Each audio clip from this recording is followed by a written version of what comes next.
Well, hello, sickos, and welcome back to another podcast on Too Extreme for Mainstream. I'm your host, Century Stowers, and I'm here to delve into the world's most depraved movies ever made. Now, I haven't uploaded for a while, but that is because I've got side projects happening, but I have already interviewed quite a few people on my podcast, as you will know if you followed me since the beginning. And this is what I love to do. And I have interviewed some of the industry's most iconic movie directors, such as Stephen Byro, who owns Unearthed Films and directed notable movies such as the Guinea Pig franchise. One being my favourite was Sacrifice, and Stephen also sent me a physical copy of that, which was, very nice of him to do that. And for it to be signed as well, that's very close to my heart. That's a fact. Now, Stephen also allowed me to use the name Too Extreme for Mainstream for my podcast, so thank you ever so much once again to Stephen for allowing me to use that name. And I've also interviewed Jimmy Screamer Claus, who's most notable for Where the Dead Go to Die. And there's a dog in that movie called Labby, and I always said, ever since I've seen that film, if I get a dog, I'm going to call him Labby. So yeah, just a little bit of information about me there. I've also interviewed Jim Roof, who directed House of 100 Eyes with his lovely wife. And also Karim Hussein, who directed Subconscious Cruelty, and not forgetting the amazing Marcus Cook, who directed American Guinea Pig, Bloodshock, and someone who is brilliant at special effects. Now, I also got the chance to interview Jennifer Andreas, I think that's how you say his name, apologies if I butchered that, who directed Shrew's Nest, which is available on Shudder. So if you ever get the chance, I highly recommend that movie. It isn't bloody or gory, but it's a fantastic build-up suspense movie. Now, these interviews will be on my website once it has completed. So keep an eye out for that, but I will add it to all of my video descriptions just for your reference. But today is a special episode because we are interviewing a director who stands out from the rest. With his unique, captivating skills, you simply can't look away. Now, there's no denying that his movies are for a particular audience, like all of the movies we talk about on this podcast, but these ones in particular are at another level. I'm just going to say that. But I believe they are done, in a good way, and his films feature nudity, blood, and more graphic content, but it's all very well executed.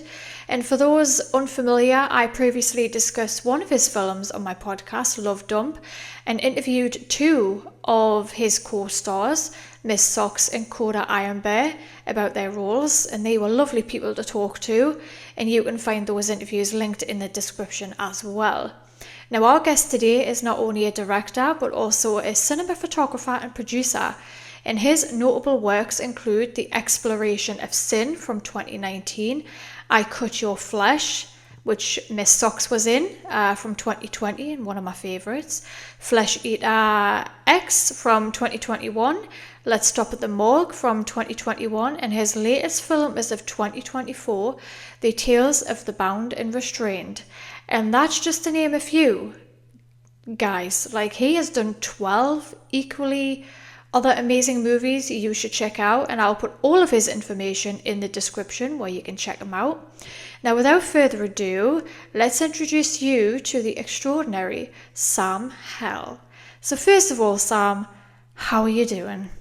I am all right. Good. Well, the first question I have for you, Sam, is what inspired you to start making extreme cinema films? Pushing work as a creator full-time. Stressful, but nowhere near working a 9-5 Q2. I mean, I guess they're extreme. I always tried to find the niche in the genre and more into documentaries, and closer to real-life things in cinema. So, I gravitated to the harder-to-find stuff. When I was younger, the more splatter-filled, fetishy, homemade horror. So, can you tell us about your background and how you got into filmmaking? I started in photography courses and swapped to video after being interested in making films. Was invited to a few trauma sets and independent sets when I was 18-ish, and found out how they did it, because all I knew then was major productions, and this is how they run. Director didn't touch camera, there was a boom operator, rehearsals for months before shooting. I thought everything was made like that.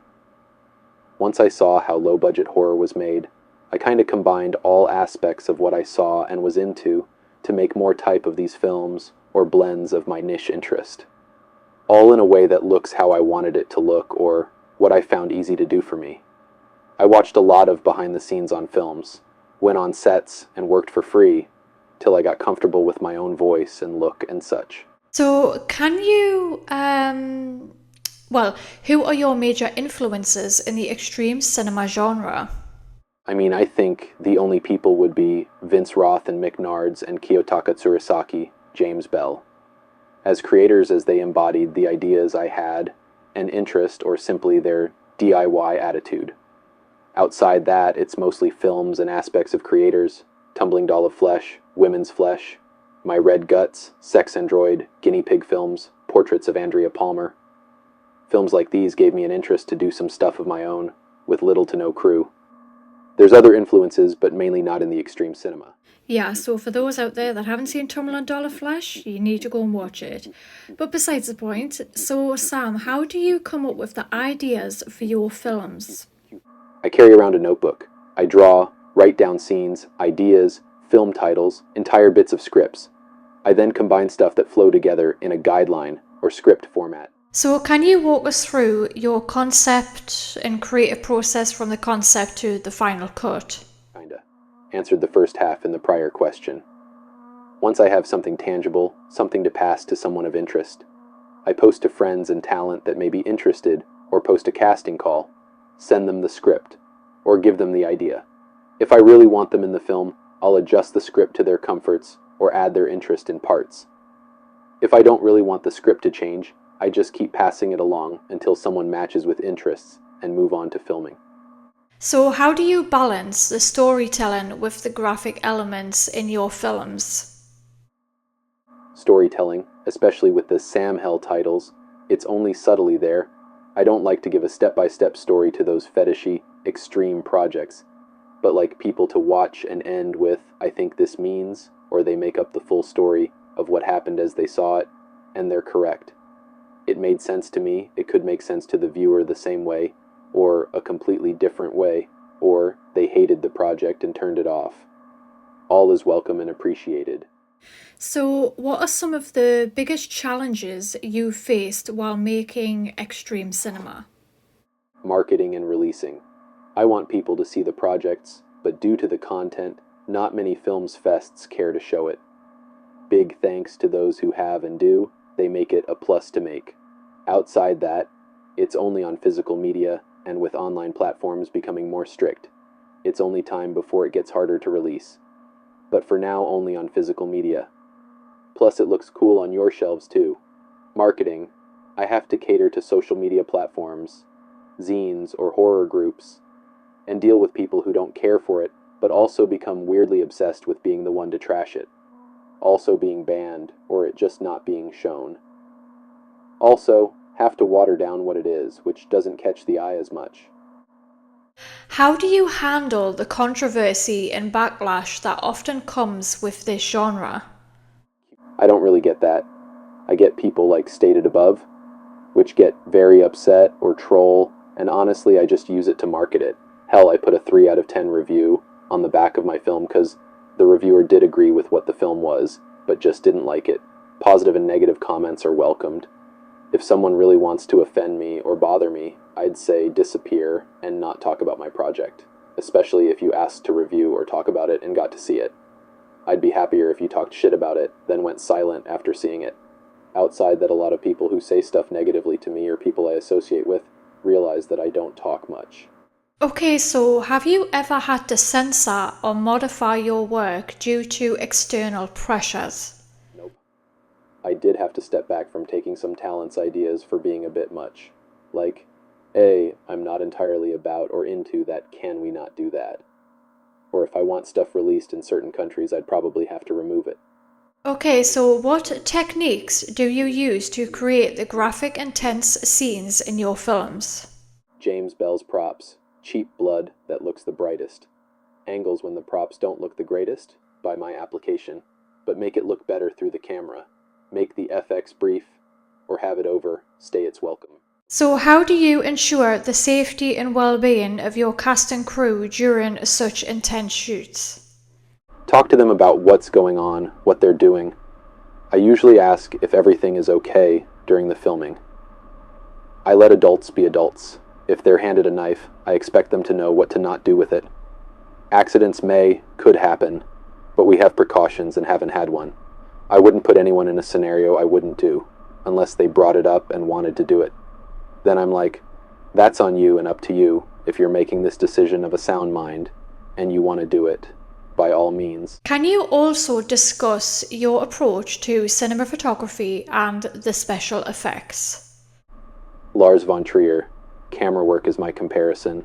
I've lately tried to slow it down and keep it more still, but if you like his films and his camera work, that is a good comparison.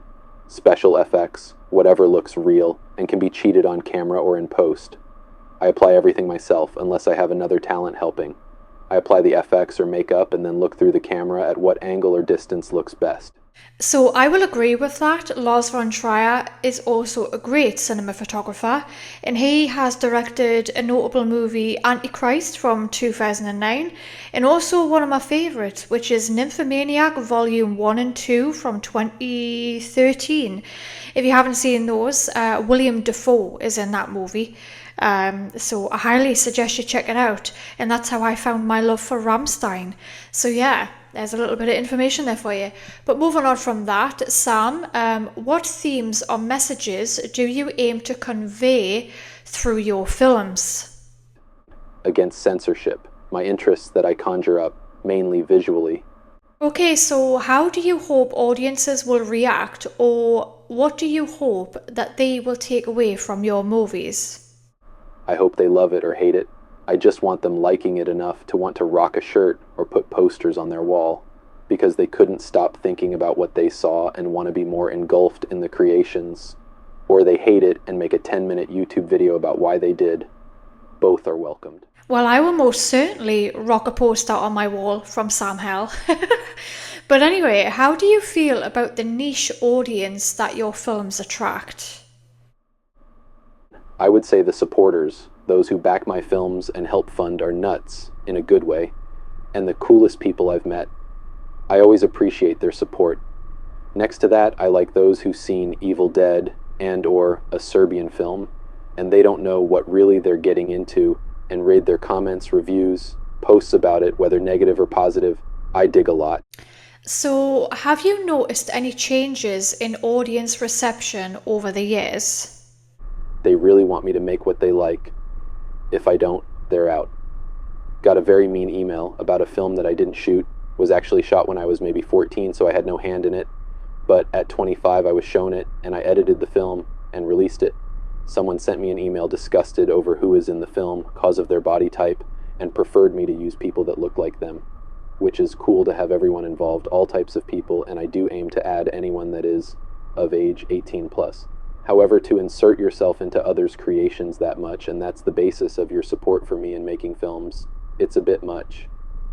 There's been a lot of that lately, a lot of personal wants, likes, interest, and if you don't add that or remove that, your project sucks, and you won't be getting my money, which I'm cool with.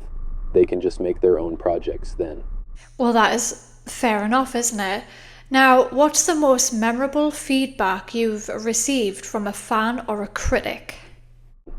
My favorite comment, unfortunately found out, had some negative aspects attached to the reviewer who posted it, so I won't say it. But being compared to Lars von Trier, positive review from Marian Dora, being in a book about films and creators I dig.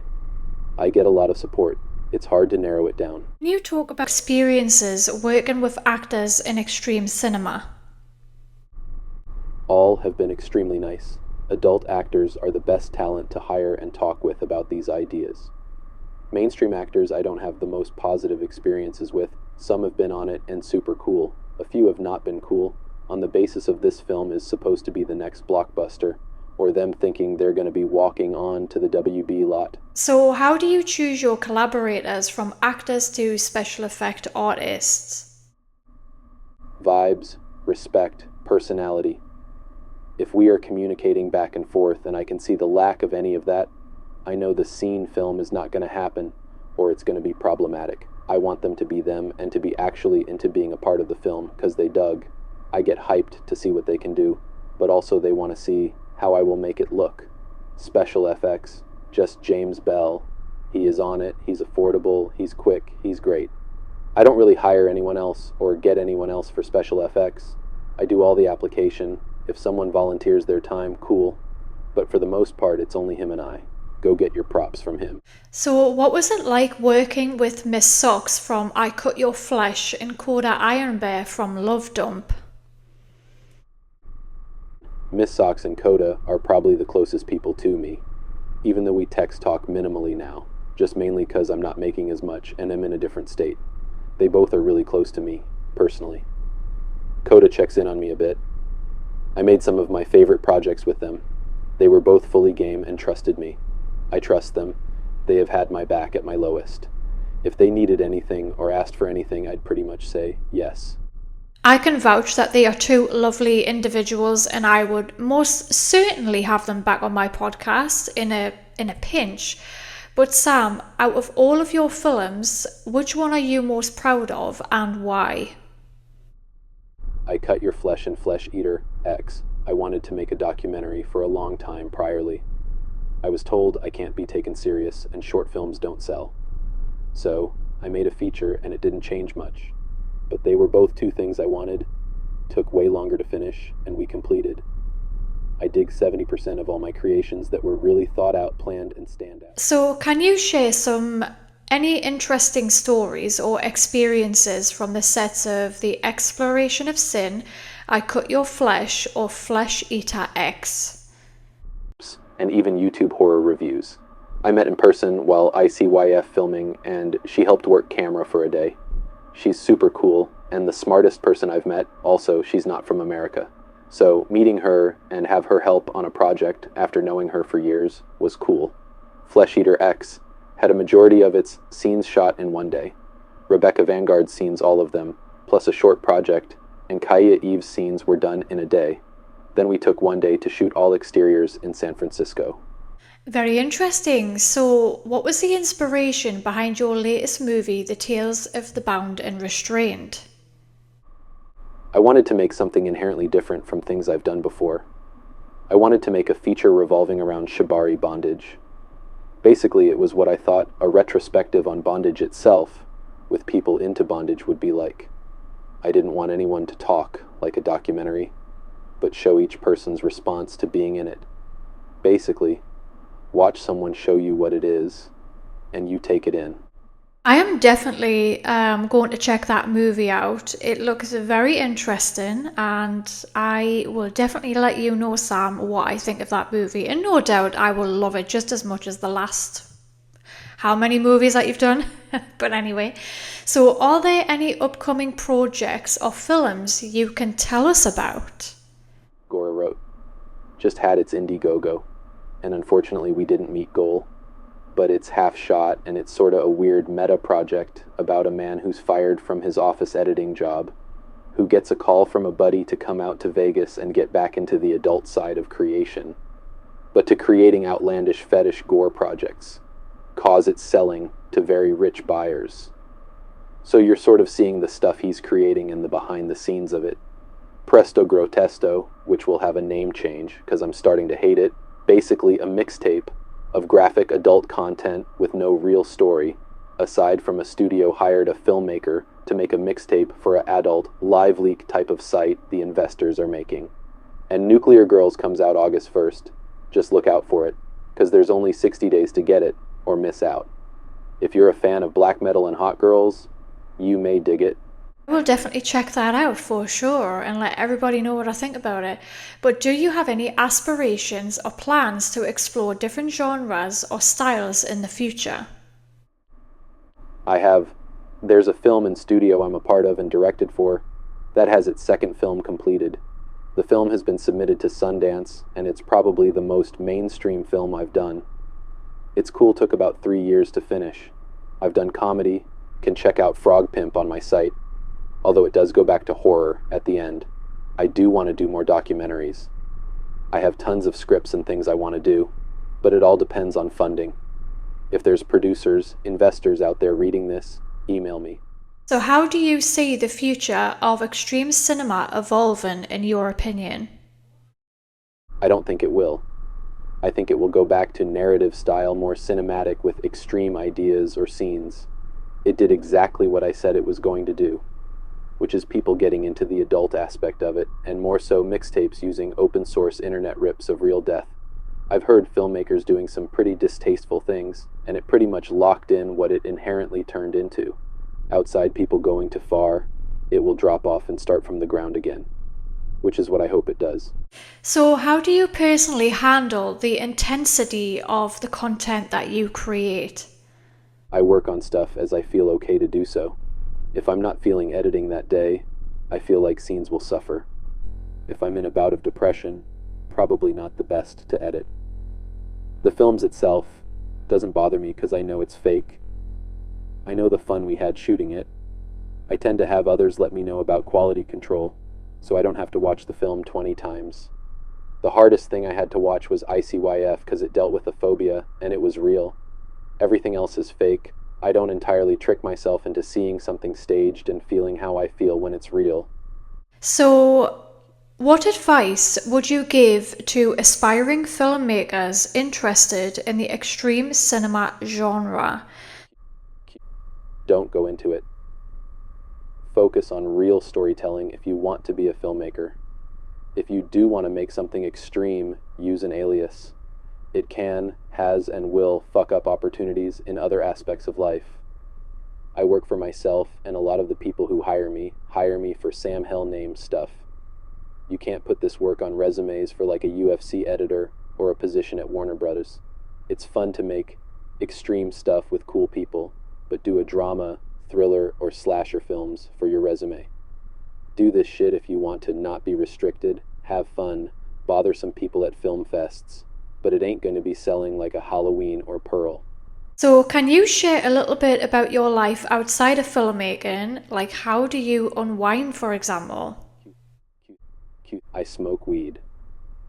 I write, draw, and am starting to tattoo as an outlet, outside filmmaking.